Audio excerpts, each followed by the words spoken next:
घनकचरा शुल्काबाबत मुंबईकरांची उदासीनता आपल्याला पाहायला मिळत आहे। मी सध्या मुंबई पालिकेसमोर आहे। आपण पाहू शकतो की घनकचरा व्यवस्थापन शुल्क आकारणीस मुंबई पालिकेने स्थगिती दिली होती। मात्र शुल्क आकारणीबाबत नागरिकांना सूचना व हरकतीचे प्रमाण पाहता या शुल्काबाबत मुंबईकरात कमालींची उदासीनता असल्याचे दिसून आले आहे।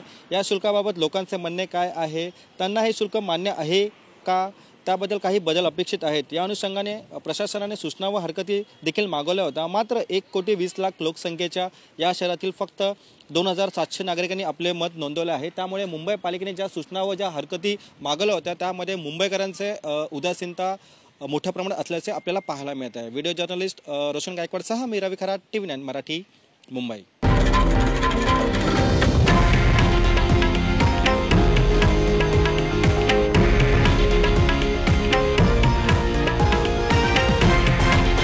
हे आहे देशातील नंबर 1 न्यूज नेटवर्क आणि आपण पाहत आहात TV9 मराठी, एकमेव।